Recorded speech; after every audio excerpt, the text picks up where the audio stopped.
peace process between Azerbaijan and Armenia and the ongoing normalization efforts between Turkey and Armenia. These efforts, combined with Georgia's increasing role in regional cooperation, present significant prospects for the region's future. Now, this panel will examine the dynamics of the South Caucasus, exploring both the opportunities and obstacles for regional cooperation and the path towards sustainable and inclusive development in a fragmented world. I now have the distinguished honor of introducing our honorable guests. Can we please make welcome Ararat Mirzoyan, the Minister of Foreign Affairs of the Republic of Armenia.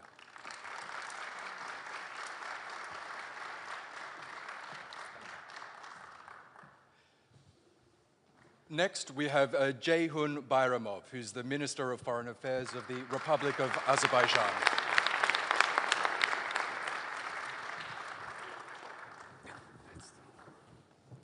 And please make welcome Maka Botchorishvili, who's the Minister of Foreign Affairs of Georgia.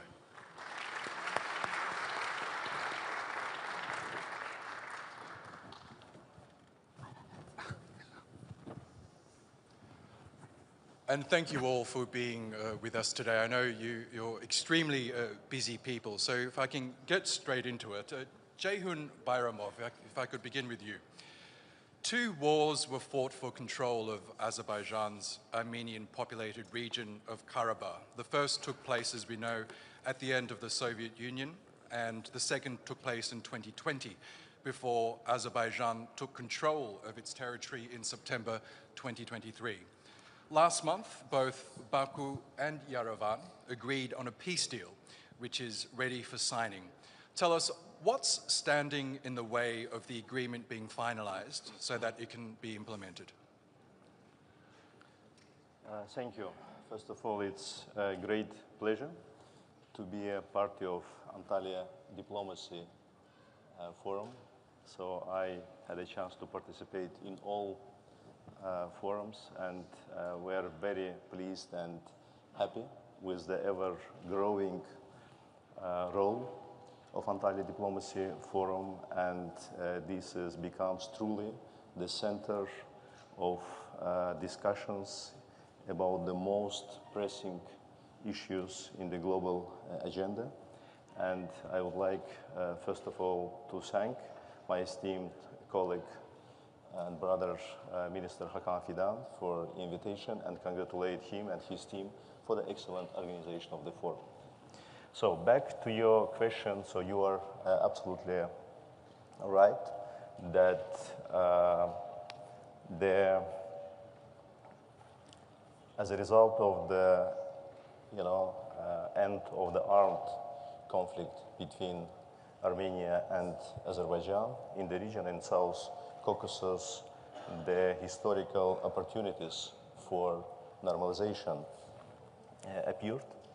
And right after the end of the 44 days patriotic war and liberation of Azerbaijani previously occupied territories, shortly after this, Azerbaijan suggested to Armenia to start the normalization process and start talking about the peace agreement. So it was Azerbaijani initiative back in 2021 at the beginning. In February 2022, Azerbaijan proposed 5 basic principles for the future peace agreement. And starting from October 2022, we start physical, let's say, engagement with the Armenian side, many rounds of negotiations, exchange of documents in respect of the draft text. And as you correctly mentioned, last month, we, 2 parties, after almost 2.5 years, concluded the text of the peace agreement, which we consider extremely important development and serious milestone. About the further steps which are necessary in order to be implemented for the full finalization of this process, a signing of the peace agreement. So this is again long-standing and consistent position of the Republic of Azerbaijan, which is our counterparts, our partners in Armenia are well aware. This is, first of all, to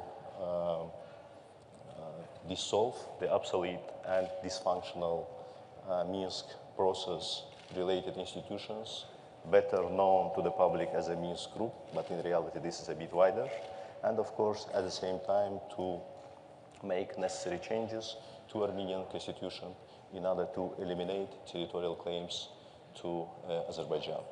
So we believe that with these necessary steps, there will be no additional obstacles in the way of finalization and signing of the agreement on establishment of peace and interstate relation between two countries.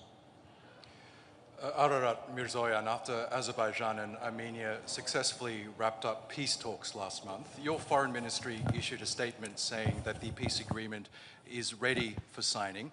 You've just heard from your Azerbaijani counterpart some of the concerns that Baku has before signing this deal. Is Yerevan willing to address those concerns? And what issues do you have with the deal, if any? Well, thank you very much for the invitation. I would also join my colleague in expressing appreciation to the organizers of this fantastic diplomatic forum. Coming to your question, you know, it's a matter of an approach. I don't think that digging too deep into the past would be constructive right now and would help all of us to come to a constructive and beneficial for everybody solutions.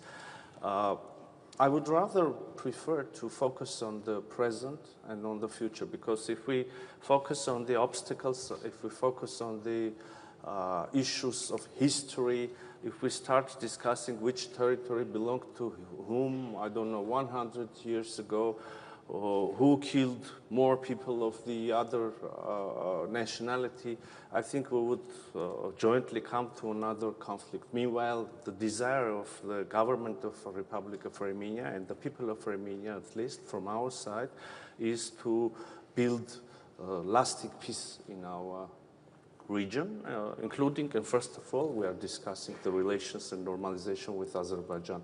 You are completely right. We succeeded, after long negotiations, we succeeded to agree over the text of draft peace agreement. And we also suggested to immediately start consultations on aiming to define the venue and the time, the data for signing the peace agreement. Is this peace agreement, is the agreed text answering to all possible questions? Of course not. And I believe there is no single agreement in the world that answers to all possible questions and covers all possible issues. This is a basis, this is a start of relations. And of course, there are many remaining issues, and we can continue our discussion regarding all issues. We can continue exploring new possibilities of cooperation, because it's just a start. And it's important to note that in this agreed text of the agreement, we have a provision which says that we are establishing a bilateral commission to discuss all the other issues, including the, I don't know, issues that may rise regarding the interpretation of this or that provision of the agreement, discussion of many other possible issues. And again, it's a matter of a decision. It's a matter of an approach. What are we, as ministers of foreign affairs, during this panel discussion, suggest to our societies? What are we, as countries, suggest to the region, to the world? Is that digging again into the past, or building a joint future and prosperity for our citizens?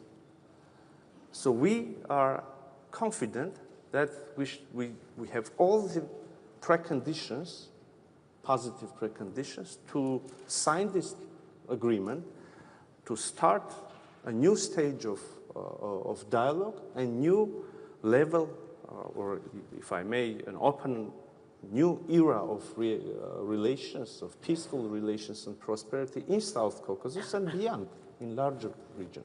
So this is our approach. Minister Bayramov spoke about very concrete conditions or preconditions. You know, the Minsk structures. We have expressed several times our readiness to initiate the process of dissolution of Minsk structures. These structures can be dissolved when there is no conflict.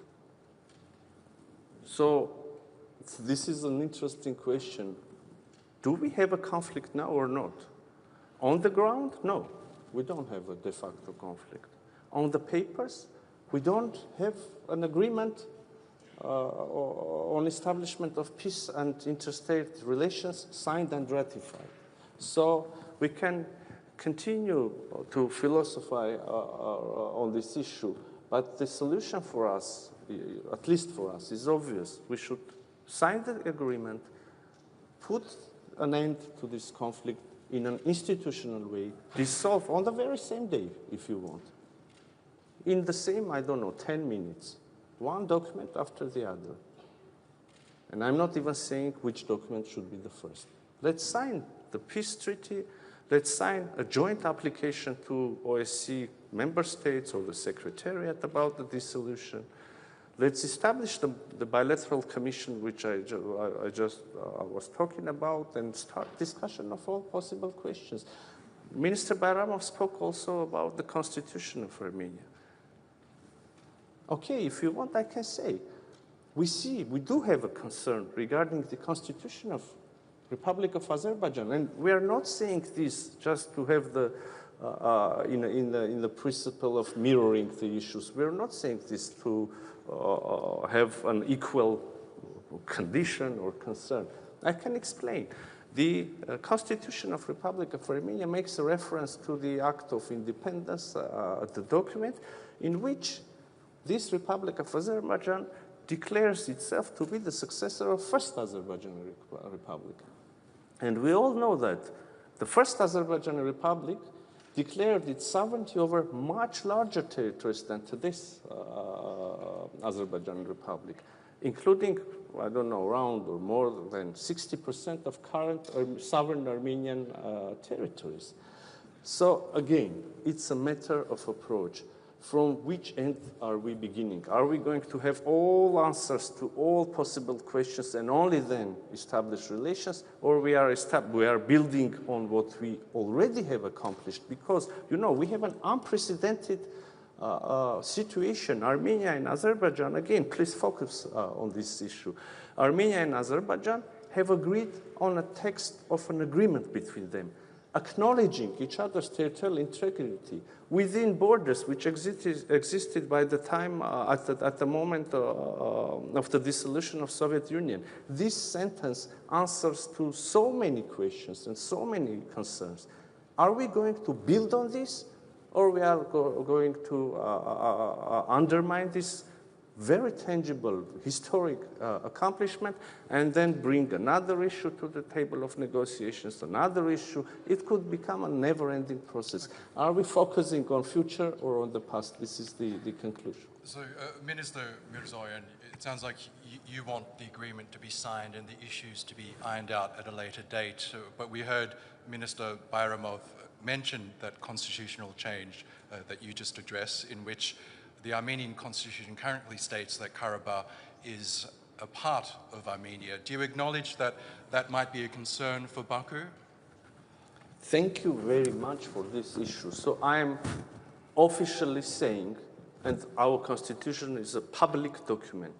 You can check and correct me if I'm mistaken, but I assure you I'm not mistaken. There is nothing in the Constitution of Republic of Armenia saying that Karabakh is part of Armenia. There is nothing.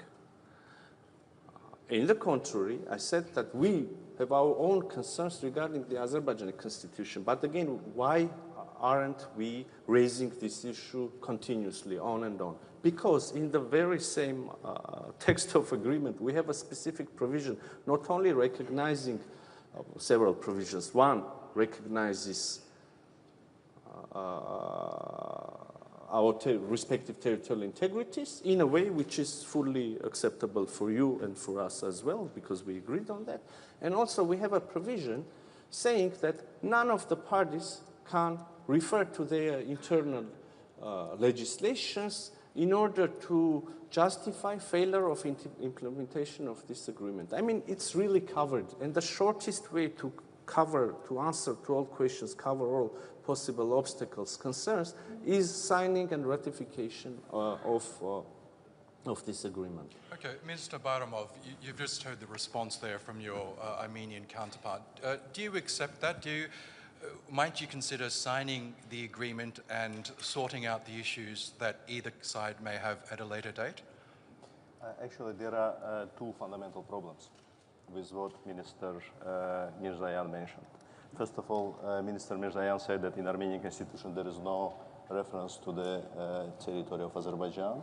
And just I want to clarify, because I don't want to play with words, but there is an act of independence of the Republic of Armenia, which says about reunification of part of the territory of Azerbaijan, de jure and de facto, with the Republic of Armenia.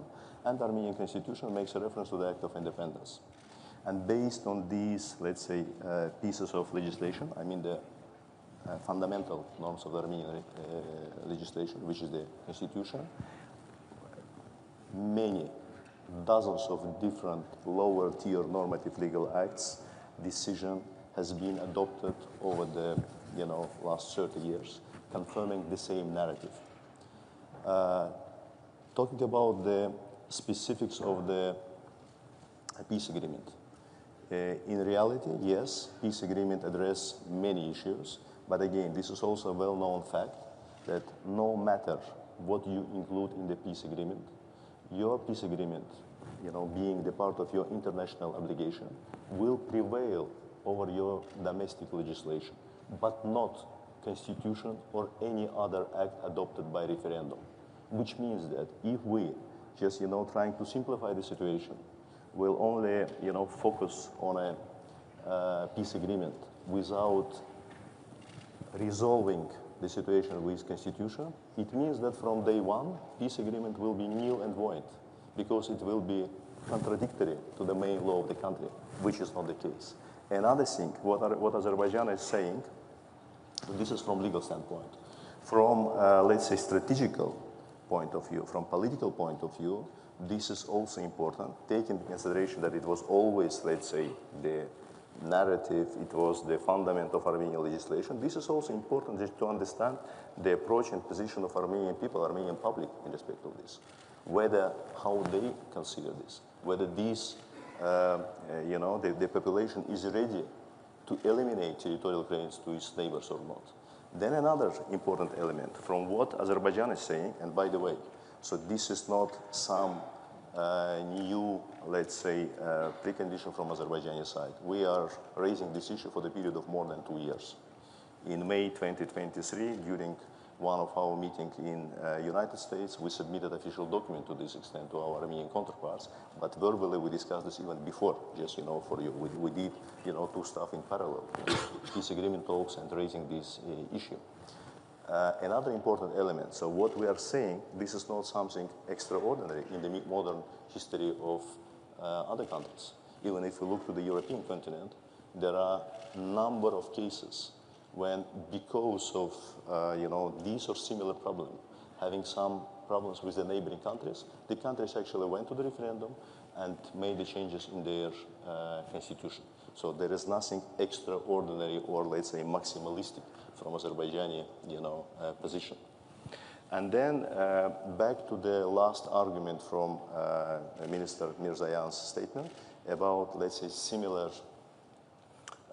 concerns of the Armenian side about Azerbaijani constitutions. First of all, it does not represent the reality. Azerbaijani constitution does not contain any geographical name or territory of the modern Republic of Armenia. And I think our Armenian counterparts, they are very well aware, because otherwise they would definitely raise this issue because, you know, the legal system of Armenia, legal system of Azerbaijan, legal system of Turkey and all these countries, this is more or less the same. You cannot enter into international agreements if they are contradictory to the constitution of the country. So I don't believe that our Armenian counterparts, they are sincerely believe that Azerbaijani constitution contains territorial claim to Armenia, and at the same time, they never raised this before, and they just ignore this fact. Because this is really strange. Because if you believe that the constitution of the other country has a territorial claim to your country, then you only pretend that you are signing, let's say, peace agreement which will handle this situation because it will be open. Because no international agreement can change or remain the obstacle which is part of your constitution. So, Minister Mirzoyan, before I get George's perspective on this, is your government willing to consider possible changes to the constitution, even though it might be domestically unpopular? Once again, thank you for your for this opportunity to reply to my colleague's remark, because I thought you would immediately ask a question to our distinguished Georgian colleague, and I'm very sorry, Maka, but I must reply. So, if we go into legal, or if you want legalistic details, then I will now give a very short explanation. You know, legally, indeed, there is a reference in our preambular part of our constitution. There is a reference to our Act of Declaration of Independence. No, but legally, only those provisions of our Declaration of Independence have legal significance and are imperative, only those that are literally quoted in the text in the body of Constitution. That sentence about which our colleagues from Azerbaijan have concerns is not quoted in our Constitution. There is only a general reference to the Declaration of Independence, saying that based on Declaration of Independence, the people of Armenia declares this, and then the body of Constitution. So, again, legally, in the world, there is only one body that has the right to interpret, to comment our Constitution, and it is the Constitutional Court of the Republic of Armenia. And last September, our Constitutional Court gave a conclusion regarding another document which was signed between Armenia and Azerbaijan, the regulation of joint works of respective border commissions on delimitation, basically. And in this regulation, it is mentioned that the delimitation is taking place on the basis of Almaty Declaration, which says the same, more or less the same sentence, that our borders are the same borders that existed between us as Soviet Socialist republics at the time of dissolution of Soviet Union. So once, last September, our Constitutional Court said, and it is a public document, that this principle, the principle of borders, which also means that we do not have territorial claims beyond that borders, this principle is fully complying to our Constitution, and that's it. So now, if we sign this treaty, this again, within the process of ratification, this agreement will go to the Constitutional Court. If our Constitutional Court once again says that this document complies with our Constitution, another proof that the issue is covered, addressed, there is no obstacle. If theoretically our Constitutional Court will say something else, that would be another situation. We will come back to you and we will discuss other possibilities. That's it. But again, you know, it's a matter of political will. It's a matter of orientation. It's a matter of focusing the subject on which we are focusing. Are we building peace? Are we going to use the opportunities, or are we going to close the process having the concerns? if we do have will to use the opportunities, we will find a way. By the way, and again, yeah, that's it. I'm sorry, Maka, I was a little bit longer than my... This would be a great time to get Georgia's perspective now, because it does sound like we are at a bit of an impasse, even though a peace deal was agreed last month. Maka Botchorishvili, Georgia has expressed interest in playing a mediating role in the region. How can Georgia facilitate dialogue and cooperation among South Caucasus countries? And what specific initiatives or projects is Georgia promoting to enhance regional integration? It is my privilege to be here and to participate to Antalya Diplomacy Forum. And that's great honor to be here together with my dear colleagues from Azerbaijan and Armenia. Well, for Georgia, peaceful and secure South Caucasus is an important priority. We do acknowledge that our region has huge potential, and in order to fully exploit that potential, we do need sustainable peace and long-lasting peace in our region. So that's why we welcome, first of all, the agreement on peace deal between Azerbaijan and Armenia. This is, I do believe, that big achievement.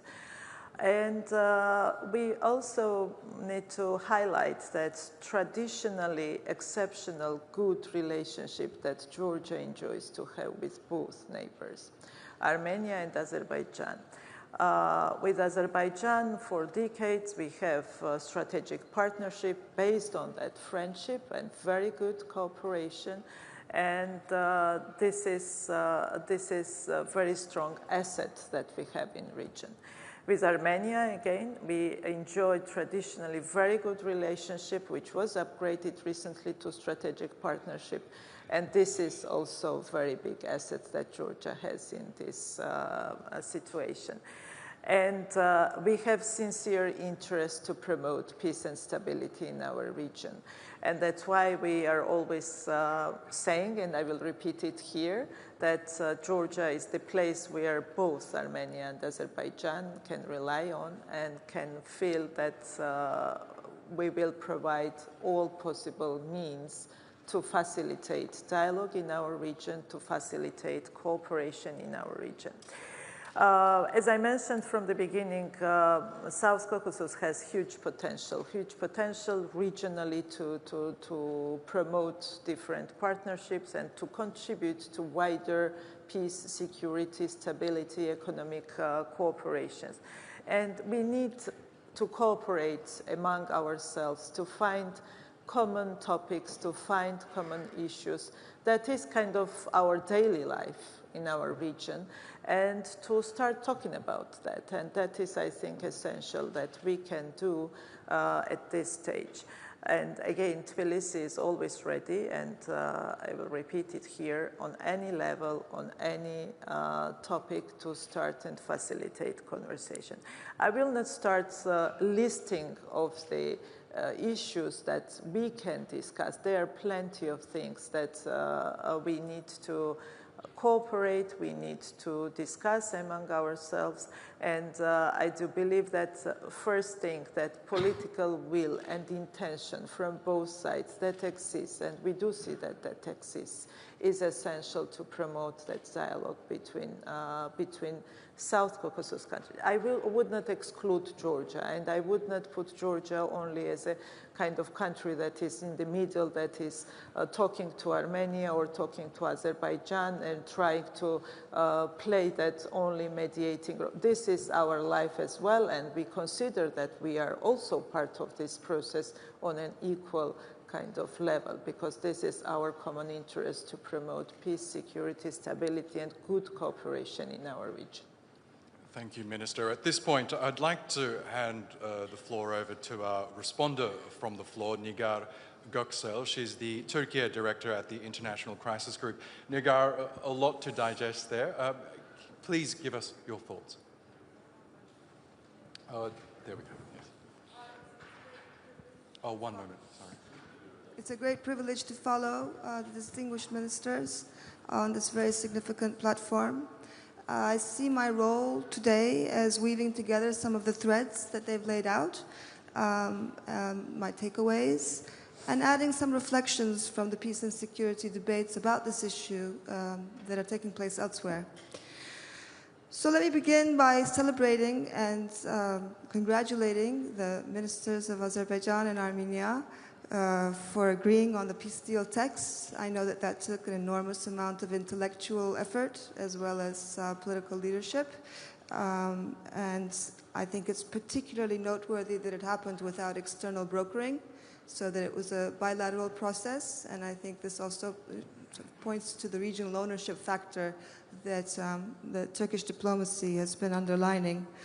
I'd also like to take note of Azerbaijan's long-time investment into proactively pursuing the connectivity projects in the region, starting from Baku Ceyhan and now evolving into the Middle Corridor. Frankly, I think Baku gets little acknowledgement from the actors that are benefiting from its focus on this for a long time. I think the prevailing rationale today is that folding Armenia into this web of infrastructure and opportunity can create some immunity, not only for Armenia, but for all of us, in terms of guarding against the potential spoilers of regional stability. And those spoilers can come from inside, and they can come from outside, actors that would want to exploit the vulnerability.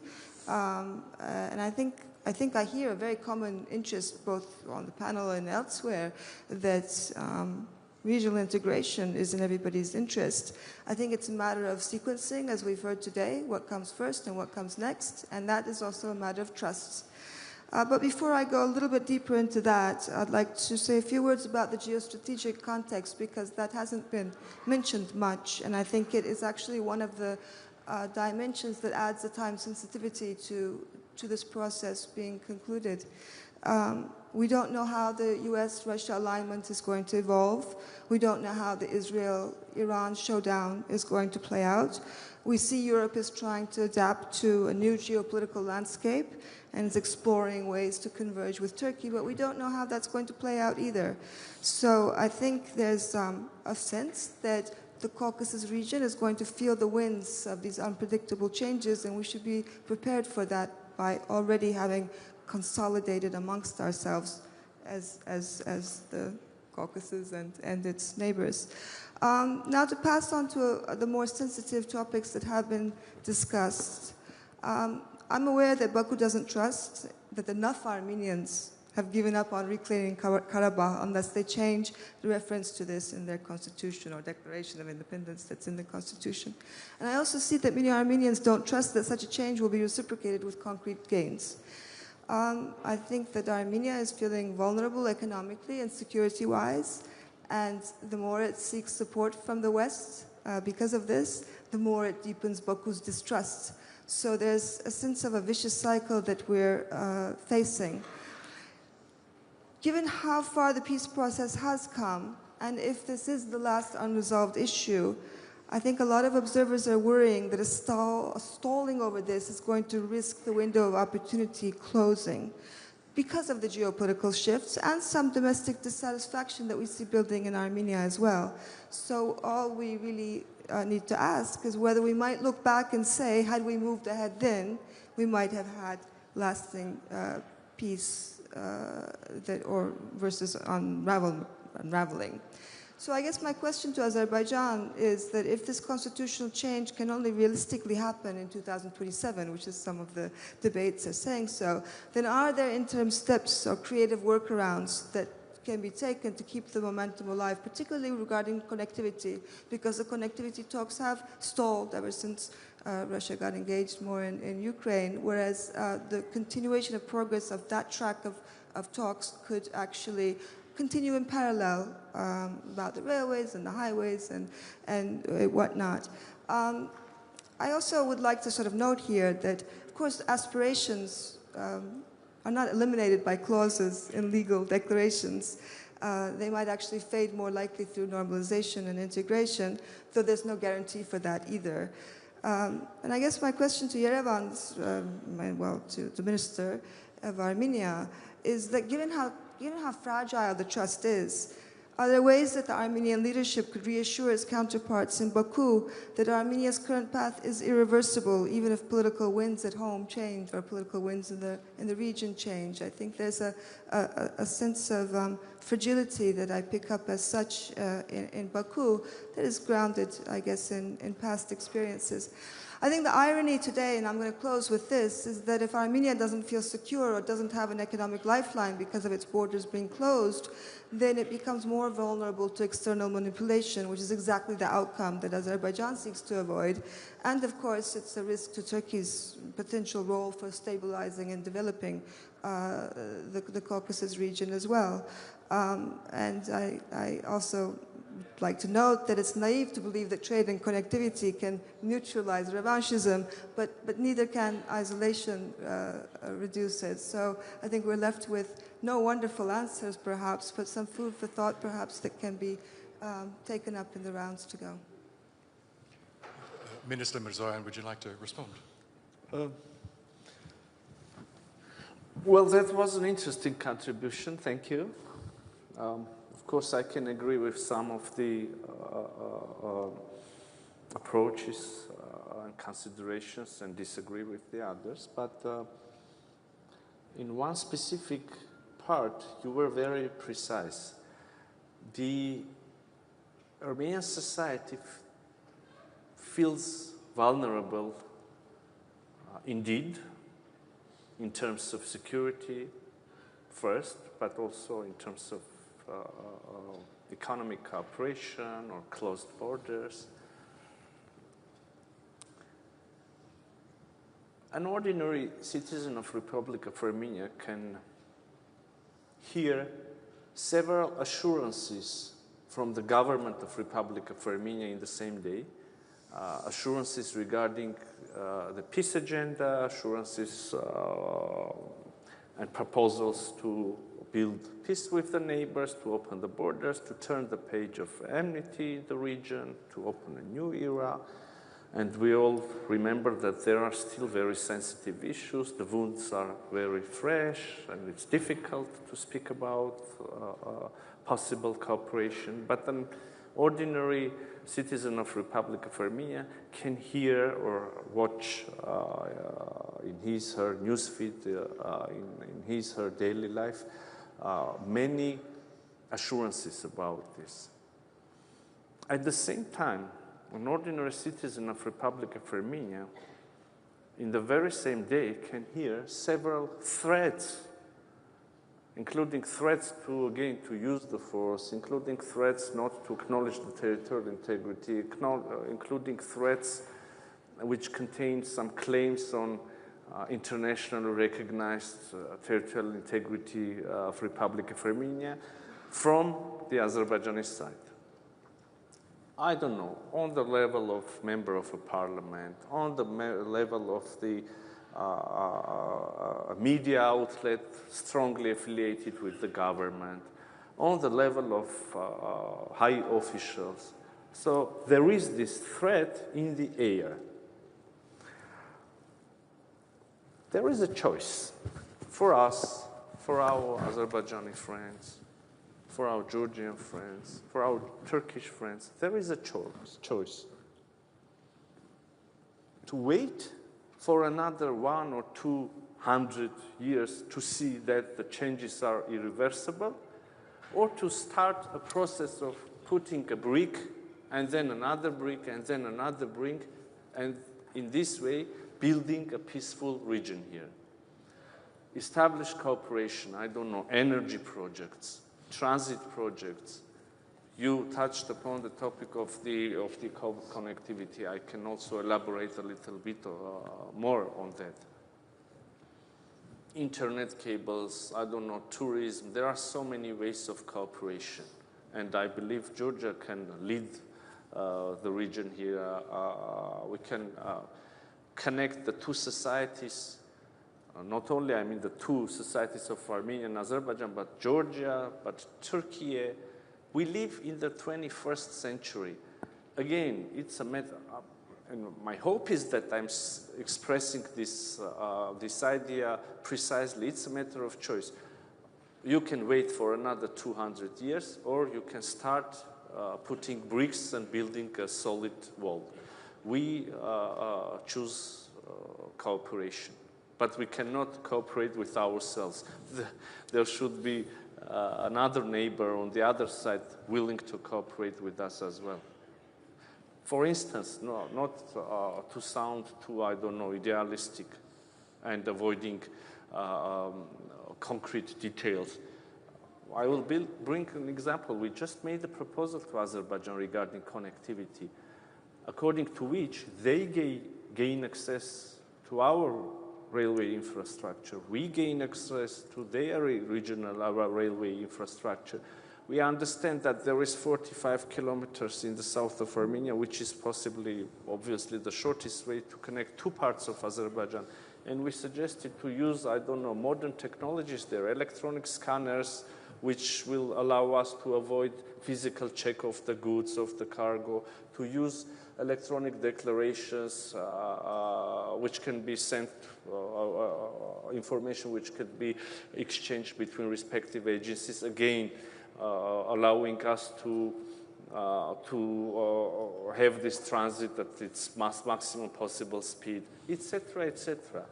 We made a very concrete proposal. No positive answer. Probably they have their grounded concerns, I don't know, but it's a matter of choice. Thank you. Okay. I'll ask Minister Bayramov to respond to that. Any response to what this minister has said? Absolutely. First of all, thank you for your analysis. And then you raised the topic and the issue of connectivity, what can be done at this stage. And I can confirm that this is the long standing position and the elements of the foreign policy of Azerbaijan is the best way to promote the security and well-being. This is good relations with your neighbors. And of course, economic integration. I mean, from this perspective, not only transport connectivity, transit, but also energy project, electricity cables, etc. So this is something which makes you interdependent in a good sense with your neighboring countries. And this is not only, let's say, the policy as a whole. This is something which has been successfully implemented by Azerbaijan with all neighboring countries. When we talk about East-West Middle Corridor, what, for instance, Azerbaijan, Georgia, together with Turkey did, this is not something which changed the region. This is not something which was very positive for the well-being of our people and societies. This is something which changed the whole map of the region, the major oil, gas pipeline, east-west transportation corridor. The most recent example, this is, of course, implementation of Southern Gas Corridor. The second stage, with the finalization of which the number of countries which became the recipients of Azerbaijani gas from the Caspian Sea increased from 2 at the end of 2020 to 12 today, when on top of Georgia and Turkey, this is also 10 additional European countries. At the same time, we are quite actively expanding the north-south corridor, also with participation of Russian Federation and Iran. For all those years, due to the policy of Armenia, Armenia was out from all these projects, because I think one cannot imagine that when you have this type of conflict and occupation of your territory, you will be in a, let's say, economic engagement with the country. And of course, from the recent developments, and that's why at the beginning I said that the new opportunities finally raise with the end of the armed conflict between Armenia and Azerbaijan. But we sincerely believe that the process should be finalized in a proper way.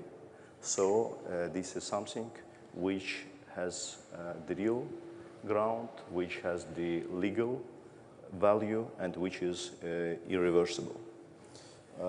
My colleague mentioned, and when you hear Minister Mirzoyan, this is really very nice statements, and we hear many, let's say, nice statements. Minister Mirzoyan made a reference to the decision, to the recent decision of the Constitutional Court of the Republic of Armenia, and Minister Mirzoyan in his statements several times said a reference to several hundred years ago.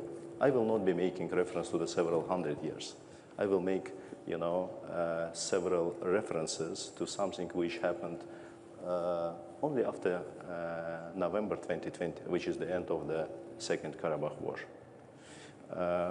Mr. Mirzoyan did not mention that when we talk about the importance and seriousness of this territorial claim in Armenian constitution, this is not something hypothetical. Based on this narrative, after November 2020, between the Republic of Armenia and the Republic of Azerbaijan, there are many international disputes in International Court of Justice, in international arbitration bodies, etc. There are a bunch of documents very recently, in 2021, in 2022, in 2024, the Republic of Armenia continues to submit the document which, based on the same narrative which exists in the Armenian constitution, put under question territorial integrity and sovereignty of Azerbaijan. So this is the recent document. Of course, the statements, they are all good and nice, but there are more important stuff. And when Minister Mirzoyan mentions about, some of the threats from the member of, parliaments of some NGOs, of course, in ideal world, of course, it's better, to have only the nice statements. But I believe that the more important, position representing the state should be taken into account and should be eliminated if we seriously talk about the finalization of this process, coming to the logical end, and after this, it will really open many additional opportunities for the whole region in a, let's say, holistic way. About the transportation, and Mr. Minister mentioned about some recent proposal from the Republic of Armenia with regard to the opening of the transportation tools. I just wanted to mention a couple of facts. The first, the opening of communication between Republic of, between us. It was proposal of Azerbaijan to be included in the trilateral declaration of November 2020. There is general statement about opening of communication between two countries, and there's a very specific reference about the unimpeded access from the western borders of Azerbaijan with its Nakhchivan Autonomous Republic. So because in Azerbaijan we have a unique situation, and the unique situation is that we have two parts of the country which are, separated from each other. And there are all around 40 kilometers of the, let's say, territory of Armenia. This railroad existed back in Soviet time. This railroad, by the way, back in Soviet time, was the part of the Azerbaijan Republic railroad system, because it was, the very short part, which was, managed by the Azerbaijani railroad system. During the negotiations in January 2021, until, the active phase was until 2023, then there was, some gap in the negotiations. We did many, let's say, proposals in order to resolve this situation. We agreed to separate highway part from the railroad in order to, let's say, to put on the second stage the more, let's say, complicated part for the Republic of Armenia. But notwithstanding, every time we saw some of the proposals which, from our perspective, and based on the previous agreement which we have in 2020, put under question, let's say, the reliability and stability of this. We do not want to be in the situation when we agree about something, and in 1-2 year period of time, due to some, changes in Armenian legislation, due to some, changes in Armenian power, we will face the same situation which we faced, 30 years ago when the conflict started, and, Nakhchivan Autonomous Republic become a hostage of this situation. That's why, so when we talk about from Azerbaijan to Azerbaijan, for us this is absolutely crucial, that this is unimpeded access with all the necessary guarantees that this situation is irreversible, and it does not depend on the, political or, I don't know, legal changes in Armenia. Thank you, Minister, and thank you, Nigar Göksel, for that. We are running out of time, but I would like to get one last perspective from Minister Botchorishvili. The issue of shifting global alliances was mentioned. That is evident in the South Caucasus. We're seeing the West retreat somewhat from trying to influence affairs in the South Caucasus.